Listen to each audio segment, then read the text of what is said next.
A $28 gap exists between New York and Shanghai silver prices, not $2, not $5, $28 per ounce. Silver trades at $75 per ounce on COMEX. That same silver in Shanghai trades at $130 per ounce. In functioning commodity markets, arbitrage closes price gaps within hours. This gap has persisted for weeks. This video examines the historical precedent for paper physical market dislocations and the mechanisms that produce sustained price divergence. Not investment advice. Historical pattern analysis. Arbitrage functions through straightforward mechanism. Price differentials between markets create profit opportunities. Traders exploit differentials until prices converge. The process is simple. Buy commodity where price is low, ship to where price is high, sell, pocket difference minus costs.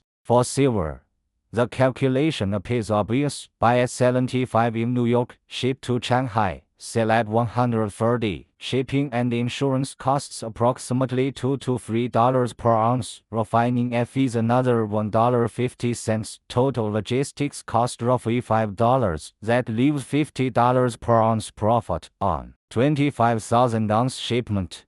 That's $1.2 million profit. Every algorithmic trading desk globally is programmed to execute trades like this, yet the gap persists. Historical commodity market data shows arbitrage gaps rarely last beyond 72 hours. When gaps appear, capital flows in to exploit them. The gap closes through increased buying in the cheap market and increased selling in the expensive market. Price convergence happens rapidly. The Hunt brothers' silver manipulation in 1980 created temporary price dislocations between New York and London. Those gaps closed within days as physical metal moved. The London gold pool in the 1960s maintained gold price differences between London and free markets. When the pool collapsed in 1968, arbitrage closed gaps within weeks. Current silver gap has persisted far beyond historical norms. This indicates something fundamental changed in market structure. The $75 COMEX price assumes you can actually buy physical silver at 75. It assumed COMEX has metal in lot available for delivery. It assumes refineries can convert your bars on reasonable timelines. It assumes you can export refined silver without regulatory delays. It assumes Chinese customs will clear your shipment without complications. Remove any one assumption and arbitrage becomes impossible. Every single assumption is now questionable. The mechanism broke. COMEX registered silver inventory represents metal actually available for delivery against futures contracts. This is distinct from total vault holdings. January 2021 COMEX registered inventory stood at 356 million ounces, 5 years of functioning delivery operations.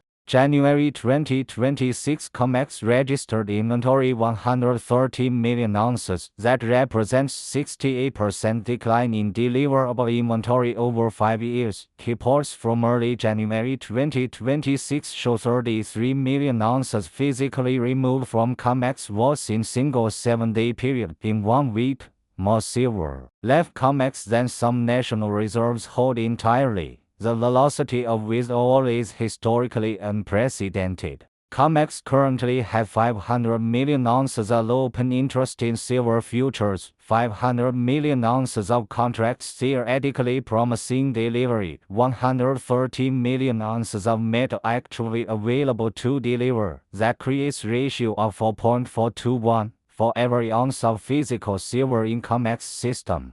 4.4. Paper claims exist against it. If 23% of contract holders demand delivery, vault empties completely. Historical commodity exchange data shows similar inventory to claims ratios preceding major delivery failures. The 1980 Hunt brothers situation showed comparable patterns before COMEX changed delivery rules. The mechanism creating current stress is measurable. Inventory declining, open interest stable or rising.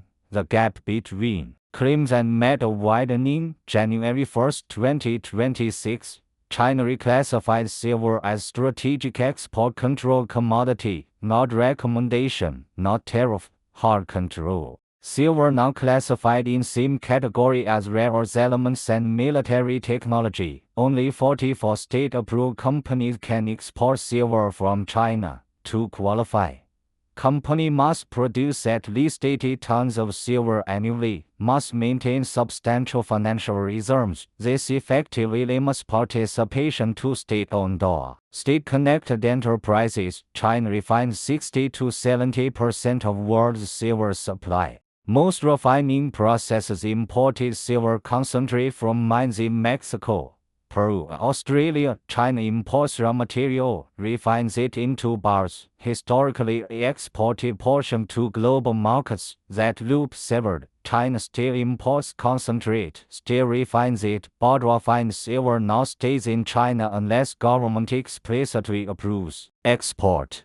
Those approvals go to Chinese solar manufacturers, Chinese EV battery makers, Chinese electronics companies, not to London dealers or New York arbitrage desks. The timing January 1st, exactly when COMEX inventories hit crisis levels, is documented fact. The correlation is observable. Historical precedent from other commodity export controls shows similar patterns. Soviet titanium export restrictions in Cold War created sustained price gaps between Eastern and Western markets. Chinese reverse export quotas beginning 2010 produced multi-year price dislocations that arbitrage could not close. The mechanism repeats. Now examine the refining bottleneck. COMEX good delivery bars with 1,000 troy ounces, approximately 31 kilograms. Shanghai Gold Exchange kilogram bars with 32.15 troy ounces. You cannot ship COMEX bars to Shanghai and sell them. Shanghai Gold Exchange does not accept them for settlement, must recast into kilograms. Maybe 6 refineries globally have capacity, accreditation, and throughput to do this conversion at scale. Perth Mint, Heras, Pamp, handful of Chinese and Indian refineries. Normal turnaround 1 to 2 weeks. Current quotes for 2 8 weeks minimum. Because every arbitrage desk, every industrial user, every institution trying to source physical silver hits same bottleneck. Refining capacity is finite. Cannot spin up new LBMA accredited refinery in 90 days. Takes years of certification while you wait 8 weeks for refining.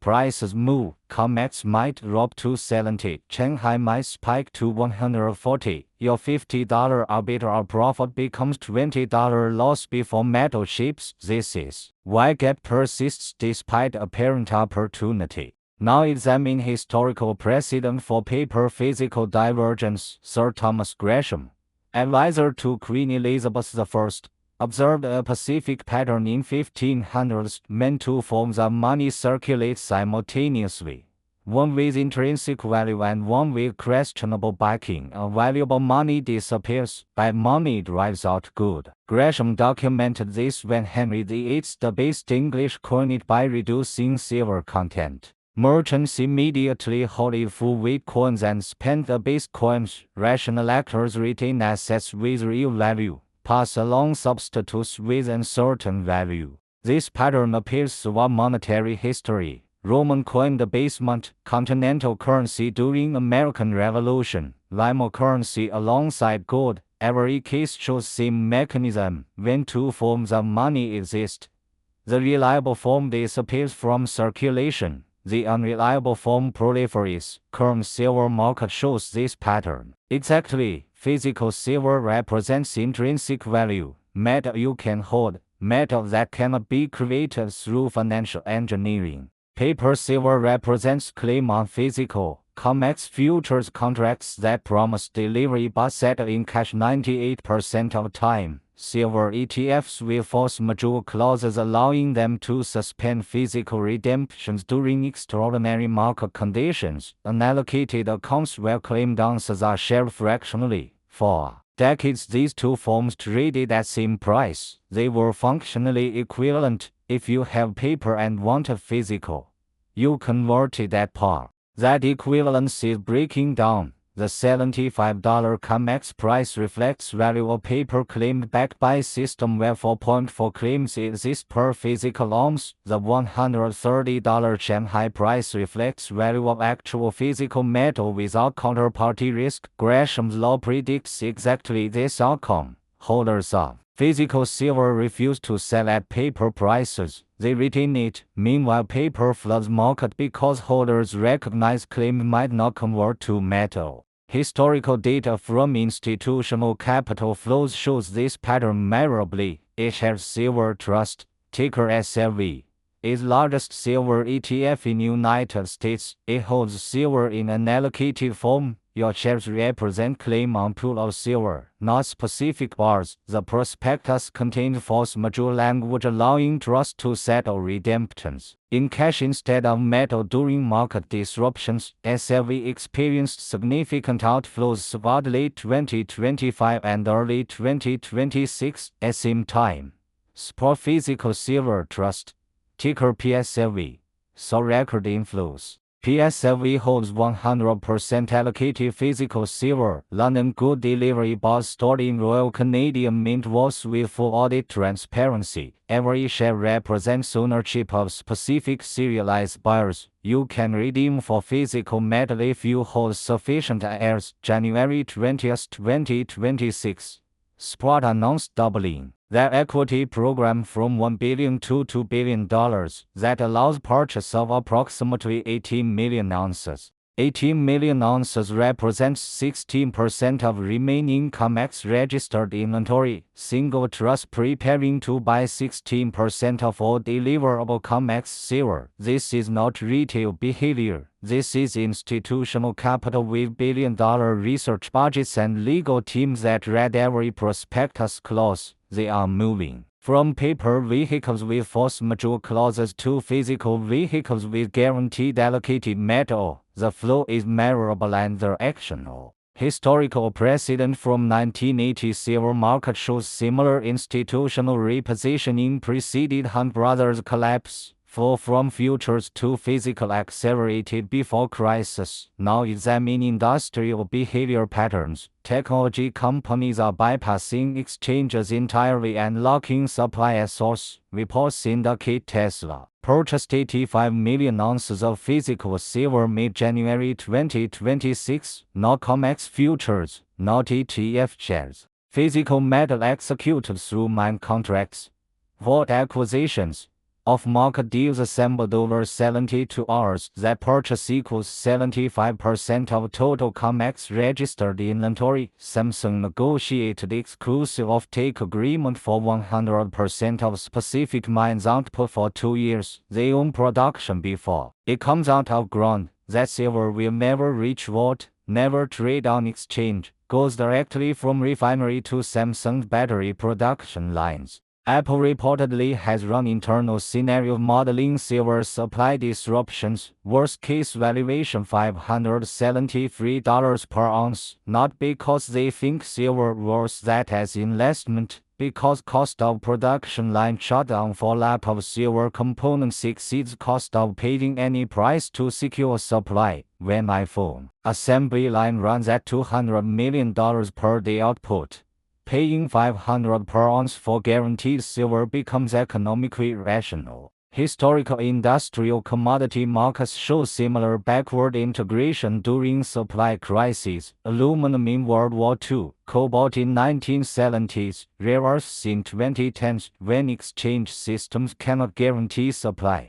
Industrial users integrate upstream and remove material from tradable markets. The pattern repeats. So what happens when arbitrage mechanisms break completely? Historical commodity market dislocations show 3 potential resolution paths. Path 1. Supply response. Prices double. Miners increase production. New mines get financed. Supply expands. Prices moderate. Gap closes. This assumes supply can respond to price signals. For silver, 70% of mine supply is byproduct of zinc, copper, lead extraction. Silver supply is constrained by base metal economics, not silver prices. Copper mine facing declining or greatly reduces output even if silver reaches $150. New silver mines require 7 to 10 years from exploration through production. Projects responding to 2026 prices produce metal in 2033 or later. Supply response timeline is too long for arbitrage closure. Path 1 unlikely.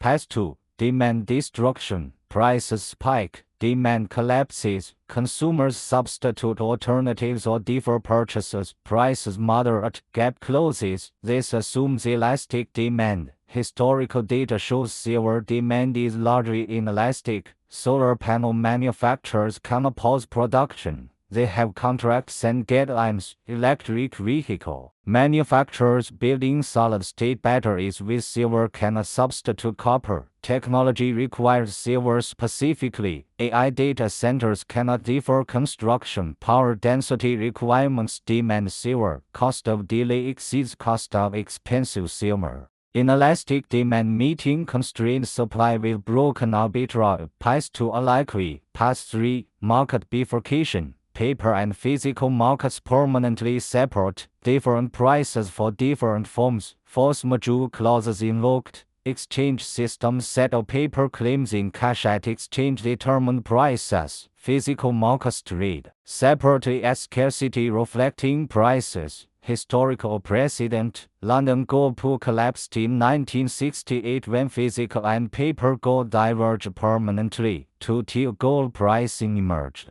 Official transactions at $35 per ounce, free market transactions at significantly higher prices. Bifurcation lasted until 1971 when system restructured. Current conditions suggest Path 3 most likely. Paper claims exceed physical availability. Export controls prevent arbitrage. Industrial users hold physical. The mechanism producing bifurcation is engaged. Whether it completes depends on specific triggers. Every COMEX futures contract contains force majeure clause. Language permits exchange to suspend physical delivery during extraordinary market conditions. Exchange defines what constitutes extraordinary. Exchange determines cash settlement price. If COMEX invokes force majeure on contracts, paper holders receive cash at exchange-determined price. If that price is $85 while physical trades at $130 in Shanghai,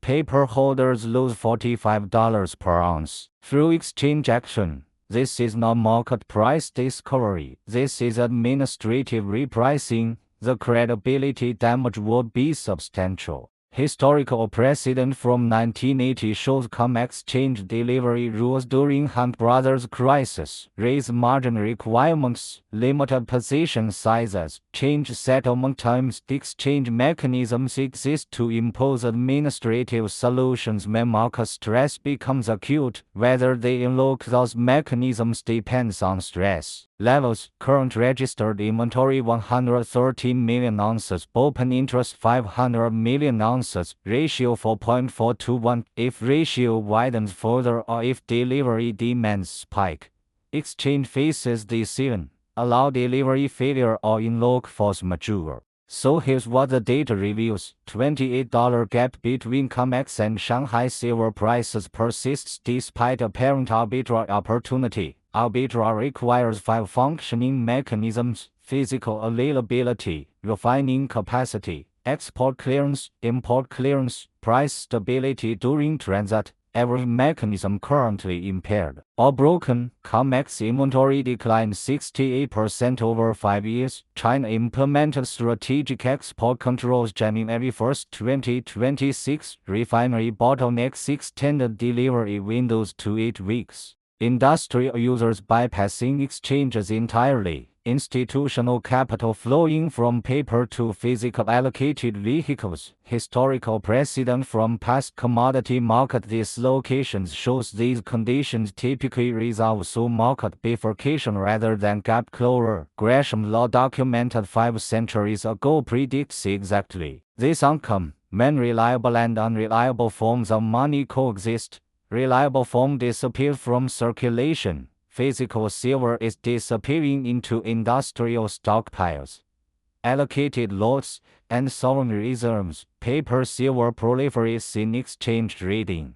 The $28 gap is not arbitrage opportunity. It is signal that commodity market structure is experiencing fundamental stress. Historical pattern from London gold pool collapse, from Hunt Brothers silver crisis, from reverse export restrictions shows similar gaps preceded formal market restructuring. Understanding these patterns doesn't predict exact timing, but it reveals mechanisms that produced historical outcomes, and that mechanism is active currently. This is financial history decoded, pattern analysis of commodity market structure based on documented historical precedent. The $28 silver gap examined here isn't speculation, it's observable price data compared to historical market dislocation patterns. If this analysis changed how you understand commodity market structure, consider subscribing for more historical pattern analysis.